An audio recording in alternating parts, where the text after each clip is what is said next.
Welcome to another edition of Would You Rather. Today's Would You Rather is, would you rather give up your phone, which is Asti's position, or give up internet, which is TFAM's position? Asti, why don't you start us off? I would definitely give up my phone and have the internet. You can do everything with the internet. Everything. You can even call people up on the internet. You don't need a phone. They didn't have phones 20 years ago. Mobile phones. People are fine without them. The internet, you got hours of entertainment. Talk to people. The internet is the full package. Phone, who cares? Now, if you were to ask me, even a couple years ago, I would have definitely given up the phone. But phones are so much more than phones now. They're your MP3 player. They have games on there. The foundation of the phone is built around text messaging. It's real easy to communicate with people on your phone.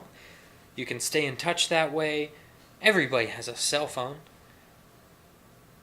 Not everybody has, a MySpace or a Facebook account or whatever. So, how are you going to communicate with them there if you don't have a phone? What if they don't check their email? You're going to be able to stay in touch more with the phone. And there's nothing like hearing someone's voice.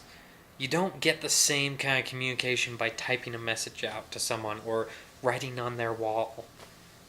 It's a much more personable way to communicate with someone. If you have a Gmail account, you can send text messages to people's phones via your Gmail page. So there's that little problem out of the way. Also, it's more personable to talk to someone. Hey, here's an idea. Why don't you go around their house and talk to them? Or hang out with them, instead of just talking on the phone. Yes, phones are your MP3 player. You can play games on them. Hey, guess what? I have an iPod. I have an Xbox 360, PS3, Wii. Play games on those. A phone is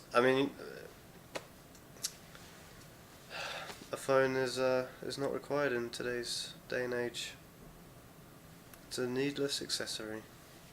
A phone is definitely not a needless accessory in today's world. So what if you have an iPod and an Xbox 360? Are you going to say you're at the dentist's office and you're waiting to go back, get your teeth cleaned? You're not going to be able to carry an Xbox and a TV with you in the waiting room. The phone has their games in a portable form, and guess what? Your phone's always on you. You don't have to remember, should I bring my Nintendo DS or PSP with me? That's always with you. You don't leave your phone. Most people don't leave their phone places unless they're just forgetful in nature. With a phone also, I'm going to cautiously assume that I'm giving up the internet after I've already had the internet. So guess what? I can set up text message alerts for people that are on Twitter or Facebook alerts or things like that. So I can still communicate on all those social networking sites and still keep in touch with people that way. And your point of going around talking to people face to face is a moot point because I can do that too. There's nothing to say I can't do that. So why even argue that? Final arguments. Internet, you can do everything you can do with a phone. Talk to people. Whatever. Text messaging. You can play games. You can listen to music. You can do everything. With a phone, you've got the games, you've got everything in your pocket with you at all times. You can still talk to people and communicate with people in a much more streamlined way than having to go on your computer, load up Skype or something like that to try and talk to someone. It would be a better way to go